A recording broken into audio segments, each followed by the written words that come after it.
This conference will now be recorded.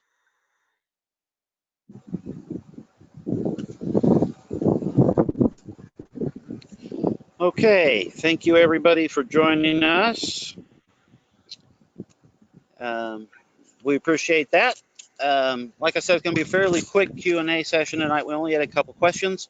We have been, busy as usual, hard at work. We had a long day of training and engineering committee this afternoon, but new setup for the new board. So we have a board meeting coming up at the end of this, the last Tuesday of August. So be prepared for that. But here are the QA questions for tonight. So first one, question is, who is responsible for trimming bushes and trees along the roadways? Is it YSPUC or YLP? Where are they supposed to put the branches they cut? So the answer to that is that it varies. The association is responsible for trimming trees that interfere, that are below, that reach below, I can't remember, I think it's 14 feet. So if they fall below 14 feet, that falls on the association to trim those over and above the roadway. But it does depend on where the trees and bushes and shrubs are located, because some of that does fall onto the property owner. So there's not just one straightforward, answer, but generally it's for trees that overhang the roads. The association is responsible for those. For trees that are individual owners' property, the individual owners are responsible for those. Okay, second question is, what was the cause of the fire the other weekend, and is the text alert system operating? So the cause of the fire was somebody playing with fireworks, which kicked off that. The text alert system was a value add solution, just an additional feature we added to our website. I think it was a little over a year ago when we rolled that out, so that we could provide more rapid updates to the community. I think we have about 400 people that are signed up for that now. It's not tied to any formal emergency system. So we really are providing that as a courtesy to keep the community informed about what's going on. But it is up, it is operating. In this particular instance, an alert did not go out. We're training some more people to post those alerts, because the regular process that we use, the people weren't here during that time. So we're expanding that in terms of the number of people. We'll be doing training with some additional folks on security next week. But the system itself is up and going, and that was something we added about a year ago. Let's see, next question, related to this fall's election. Would it be possible to set up a ballot drop-off box for the November election? That's a good question. I know in the past we have been a polling facility. We were not on their list last year, but we can check on that. I don't know the answer to that, but we can see if that's a possibility. So I'll leave that one as a follow-up. Next question. Dear Jonathan, my question is concerning the porta potty that is outside the clubhouse. I had a need to use it since I was told I could not use the inside bathroom. Well, thankful that it was available, and it did have some toilet paper. I was grossed out by how full it was and the fact there was no seat covers, no hand sanitizer, and no hand washing station. My question is, how can you allow these unsanitary conditions for the members of this park in light of COVID and just plain sanitary conditions? I understand that you and your workers use the indoor bathrooms. Maybe if you use the outdoor porta potty like the rest of us, you would see that it was properly kept up. There is also a porta potty out on the walking trail. I'm very thankful for that one also, since I have had reason to use it in the past. However, a friend told me that it had not been kept sanitized lately. It was smelly and without hand sanitizer. This is very alarming to me, and I hope it is alarming to you also. I do not think the cost would be too much to keep the members of our community safe, and if the indoor bathrooms are good enough for you, maybe they should be good enough for the rest of us. I emailed you and have not received a response, so I'm hoping you will respond via this venue. Thank you. So first of all, thank you for the question, and I hope to clarify that. So I actually the men's bathroom at the clubhouse has actually been in remodeling for the last couple months, actually. So I do use the outside porta potty. We have a service that maintains that, as well as the one on the trail. They're actually, because the clubhouse is closed, it's not there for public use. If somebody wants to use it publicly, that's fine. We're glad it is available, but we're not maintaining it in a state for public use. And so, that's part of it. And the next part is actually it costs about $165 a month to have a hand sanitizing, a wash station.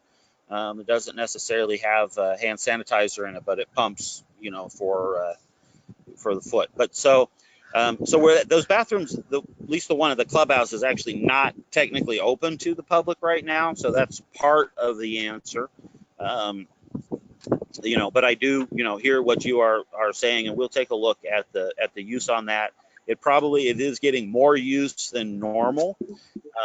And so we'll also talk with our service company that maintains those for us about the frequency of the service. Okay, but thank you for emailing in and asking that question. One other challenge we do have when we have put hand sanitizer out in publicly accessible places, it often disappears. So that's not as an excuse, it just has been in short supply, but that has been a challenge. That has been a challenge also. Okay, next question was where can I find the July and now August Tuesday night Q&A sessions on video feed? They are only posted through June. I think we addressed this one last week, but it's a great question. So what happened in July is I forgot to record the call on the first week in July. And then we had the election, and then we I was on vacation. So we didn't actually have, we only ended up having one from July posted, which it is now posted. And I think William confirmed also that last week's for August is posted also. But that's why you didn't see them. One, I forgot to record. In 2 weeks we did not have them because we had the board meeting. Sorry, it's been a long day already. We had the board meeting, and then I was on vacation. So you'll find them, all the most recent ones, posted there now. But again, thank you for reaching out, on that, so we could get your question answered. So, like I said, tonight was actually a quick one. We didn't have a whole lot of questions this week, so I hope everybody is staying safe and watching what is going on. I will tell you that the reopening of the pool has gone smoothly. Compliance with the rules is much better, and we are having more people use it, which is a positive as well. So that's all I've got for this week. So unless anybody has any quick questions. This is Beata. Yeah. I have a few questions. The first one is, it has to do with YSPUC. I received a consumer confidence report for the year 2019 in the mail. And on page 4, it stated that well 36A had a fluoride violation. The levels was slightly exceeded the MCL. And that's not what I'm questioning, but what I'm asking is there a map showing the service area for each well? And the report would be beneficial to the members if they knew if that well applies to their lot. Yeah, there is not, we do not publish a map showing that service area. Everybody in that service area was notified directly by email, and not directly by email, I'm sorry, directly by first class postal mail. And we are in cooperation with the PUC to prepare a remediation plan. All the information to those that are impacted by that was provided to them per PUC direction. And we have until it's not an urgent issue. It's an important issue. We actually have already done some things to remediate it, the remediation plan and completion of that plan is scheduled by 2023. So, you know, that's still 2.5 years away before that needs to come into compliance. It's just slightly, that's the only well in the park that shows any fluoride, which is naturally occurring. But it's it's very slightly elevated above normal, above allowed levels. I think we rated at a 2.1, and the regulation limit's 2.0. And so we're working with the PUC on addressing that. Okay, the issue here is not the well, because that's very common. They have those issues even in Clovis. But what I have a really good positive suggestion. Is there any way that WellAway and YSPUC can create a map showing each well number and color code the area and the lots that particularly service those wells? No, Beata, we're not going to do that because there's security reasons associated with that. So, I mean, appreciate the suggestion. You're welcome to make that to the engineering committee, but my recommendation would be that we would not do that. Again, because there are security issues related to which wells service which locations, and it's not quite that simple because we have wells that are interconnected. So the water that goes to each location could come, in many cases, from multiple wells, depending on where we're getting the most water from at the time. Okay, and then my other question is it's a YSPUC from 2019 to present. Beata, let me hold you right there. This is for really simple questions. The purpose of sending in these questions in advance is so that we can have the answer prepared and the information available to give a complete answer. And so I've noticed for the last several weeks, you have several questions, which is totally fine. We're happy to answer them, but they're not just like simple points of clarification. And so I will go ahead and answer your question, but I would ask that for the future that you please submit those in advance so that we can have them prepared with the appropriate information and research that needs to go into it, and I make sure I have the answer to the question available. Okay. Well, I thank you for the first answer. You did a really good job in answering that. And my second question is, from 2019 to present, YSPUC has spent around $630,000 on 3 projects. YSPUC have requested for a water rate increase, and to my understanding is planning on requesting for another water rate increase once this one's been approved. When will there be a PUC hearing for members to attend, and how will YSPUC and YLA announce the date and time of that hearing? Not Okay. too many members. Beata, Yes? you have asked the question before, and I've already answered it. And clearly you are reading it. Again, that's why we ask you to send it in advance. This isn't supposed to be it's supposed to be to provide information, not to be a setup. And you're framing this like a setup, okay? So I know you want the information. We're happy to answer it, okay? More than happy to answer it. But please submit those in advance so that we can, you know, this is a complex question, right? I don't have, you know, all the details of the answer to a question like that at my fingertips.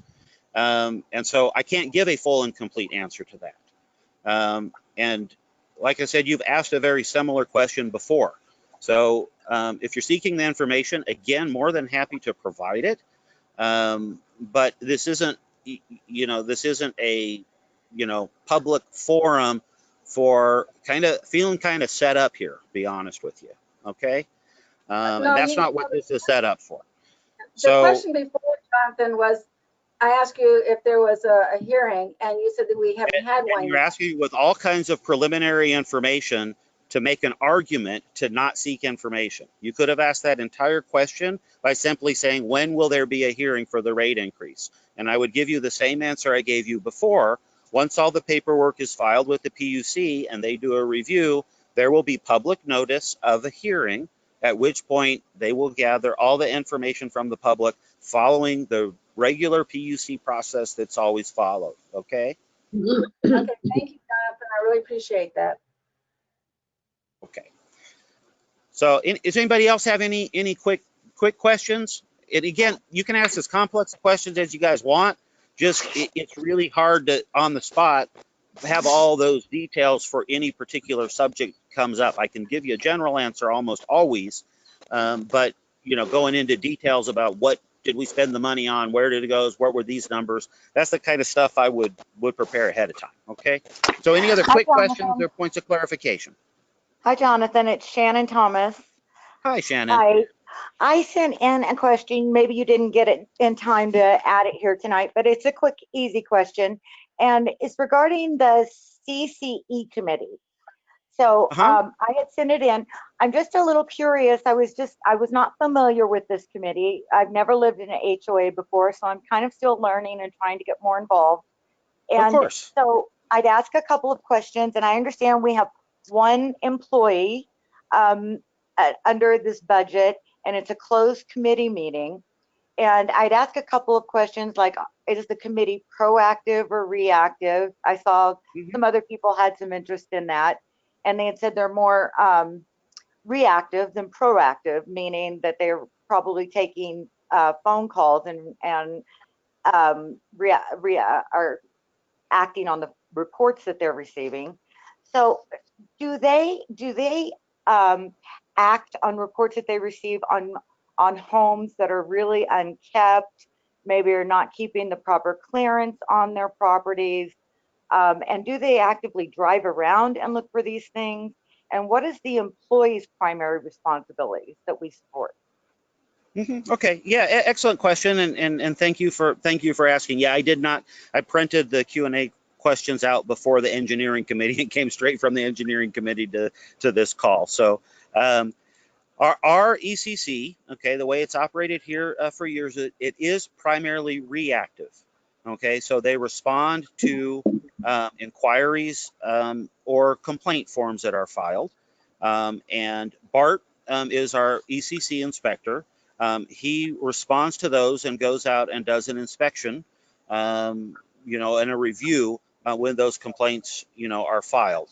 There are other occasions on which we are proactive from the standpoint that if security during patrol notices something egregious, they will generally bring that to Bart's attention as well. And so then what Bart does is he prepares, he reviews it, he prepares it, he contacts the homeowner about the issue, and then schedules it and addresses it with the ECC committee. So the ECC committee is an open meeting. Okay, it is posted and it is open to the community to attend, except for the portion that's related to disciplinary issues like assigning fines or dealing with a particular complaint on a homeowner's property. Each homeowner has the right to discuss that privately. But most of what the ECC does is open and available to anybody that wants to attend. And Bart also responds often to homeowners' requests, for points of clarification about what is in compliance with our DORs and what is not. So, does that answer all the points of your question? Well, that helps a lot.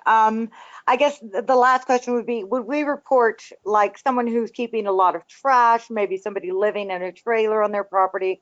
Is this who we would report something like that to? Yes, they would report that and, to the ECC, and then they will investigate that. And that is something. So we have gotten a lot more proactive in the last year. And while we do have an employee that does do this work and research, it actually is run by the community, right? The ECC has 3 board members on it and 2 other community members that are on that committee.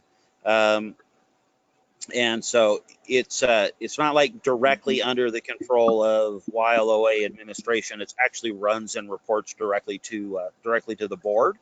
And so, but yes, those events are investigated. And like I said, we're getting more proactive in the last year. The current incarnation of the ECC, I think, issued fines of roughly $13,000 this year. Those fines, the purpose of those is to get compliance. It's not to generate revenue. The purpose is to encourage the homeowners to comply with what the, you know, with what the rules are. It's kind of the only enforcement method we have. But that's up, well, I think that's roughly 4 to 5 times what we've done in fines in previous years. So it kind of ebbs and flows based on what the particular incarnation of the ECC committee is at any given time, if that makes sense. Okay, thank you. Oh, you're welcome. Jonathan, I have a question on that ECC question. When a member turns in a complaint, do you reveal the name of that member to the other member that they complained about, or do you keep that private? Yeah, there are a couple nuanced rules with that, Grace. In general, it is private. Okay. There are a couple exceptions to that. I'd have to actually look them up to be able to clarify that. But you can report the issue anonymously.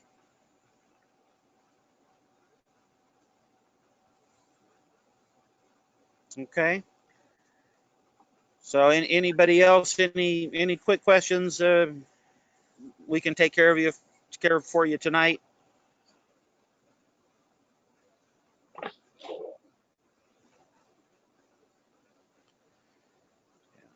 All right, I have one. My question is, when in the heck am I going to get a haircut? And the answer to that is soon. I just have to figure out where and when. But want to thank everybody for joining us tonight. Again, we are more than happy to answer any questions that you have. You know, just please, if you can send them in advance, that gives us an opportunity to make sure we have the right information and the accurate information available to answer on the call. You know, and we don't end up going down a bunny trail, and I don't misspeak or present something inaccurately. So thanks everybody for participating. You know, we'll keep plugging away on things, and we will all get through this COVID stuff. So until next week, thank you much. Thank you.